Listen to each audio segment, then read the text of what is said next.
Greetings and welcome to the Reparenting Daily podcast.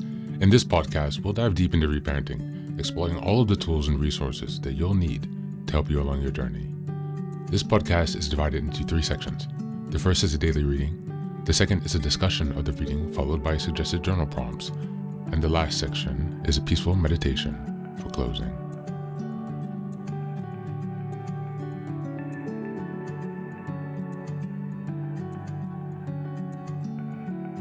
Good morning, good afternoon, and good evening from whenever and wherever you're joining us today. I'm so glad that you're here as we continue on this journey of self-expansion and growth. If this is your first time, welcome. Before we dive in, a quick reminder. Like, share, and subscribe to this podcast on Apple Podcasts, Spotify, and YouTube.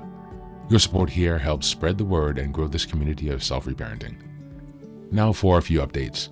First, I'm excited to introduce our Patreon community, where for a small monthly fee, you can join us for 3 weekly reparenting support meetings. Sundays, we have a guided meditation for emotional grounding. On Tuesdays, we have a book club discussion for deeper discussions and growth.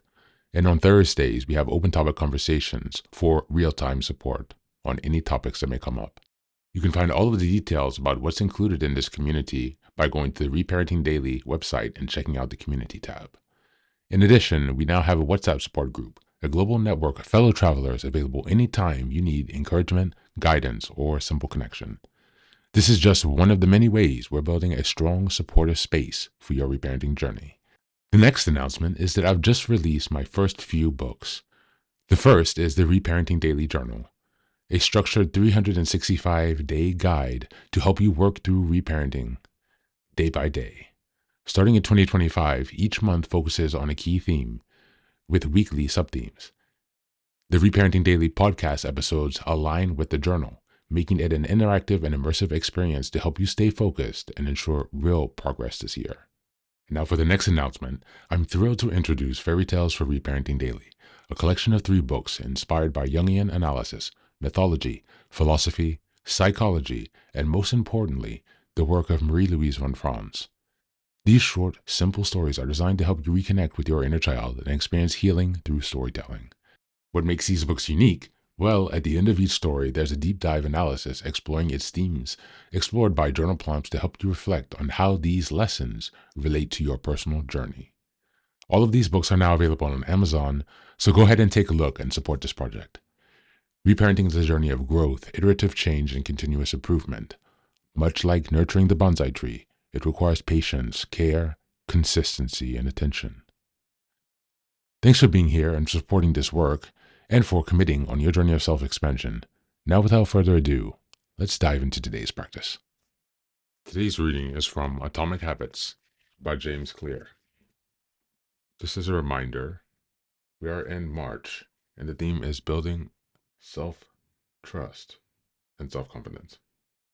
We're in week 3, which is March 15th until the 21st, and the theme for this week is building self-confidence through action. Today's reading is called How to Break the Beliefs That Hold You Back. In the beginning, repeating a habit is essential to build up evidence of your desired identity. As you latch on to that new identity, however, those same beliefs can hold you back from the next level of growth. When working against you, your identity creates a kind of pride that encourages you to deny your weak spots and prevents you from truly growing. This is one of the greatest downsides of building habits. The more sacred an idea is to us, that is, the more deeply it is tied to our identity, the more strongly we will defend against criticism. You see this in every industry. The school teacher who ignores innovative teaching methods and stick with her tried and true lessons plans. The veteran manager who is committed to doing things his way. The surgeon who disses the idea of her younger colleagues. The band who produces a mind-blowing first album and then gets stuck in a rut.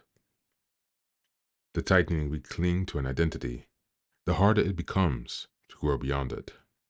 Our solution is to avoid making any single aspect of your identity an overwhelming portion of who you are. In the words of investor Paul Graham, Keep your identity small. The more you let a single belief define you, the less capable you are of adapting when life challenges you.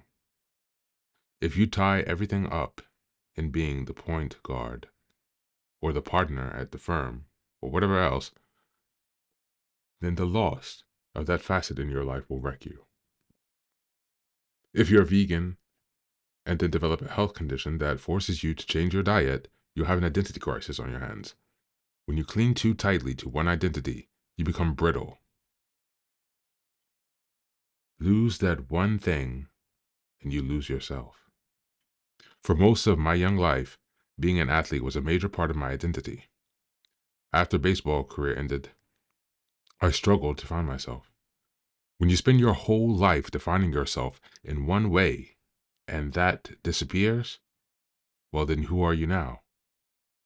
Military veterans and former entrepreneurs report similar feelings. If your identity is wrapped up in a belief like, I'm a great soldier, what happens when your period of service ends? For many business owners, their identity is something along the lines of, I am the CEO or I am the founder. If you have spent every waking moment of your life working on your business, how will you feel after you sell the company? The key to mitigating those losses of identity is to redefine yourself such that you get to keep important aspects of your identity even if your particular role changes. Thank you, and that's the reading for today.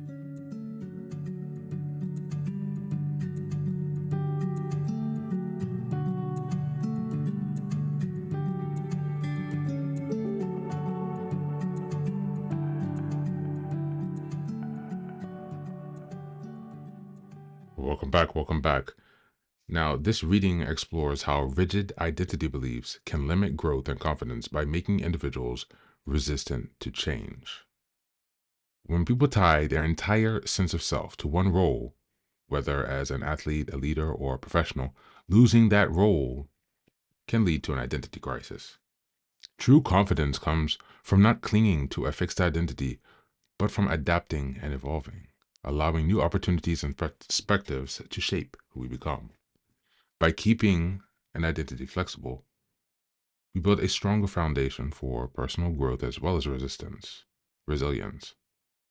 In the context of reparenting, this lesson is crucial because many people who lacked proper guidance during childhood may cling to specific self-concepts as a form of comfort or safety. However, true self-parenting means giving yourself the space to grow, change, and redefine who you are without fear.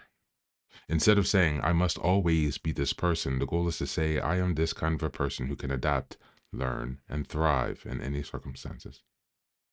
This shift allows for healing, self-trust, as well as long-term confidence. As we move on to the journal prompts today. Number 1, identity flexibility. Think about an aspect of your identity that you strongly associate with. Example, your job, skills, a role in relationships. How would losing or changing this aspect of your affect your confidence? How can you reframe this identity into a more flexible and adaptive belief? Number 2, breaking limiting beliefs. Write about a time when you resisted change because of how it challenged your self-perception. What beliefs were you holding on to, and how did it limit you? Looking back, how could you have approached this situation differently? And number 3, redefining yourself. Choose one identity statement that feels rigid. Example, I'm a perfectionist, or I am always a strong one. Rewrite it using a broader, growth-focused mindset. Example, I am someone who values excellence, but also learns from mistakes. How does this new perspective make you feel? That's it for today. As always, thanks for being here. Take care of yourself, and do be well.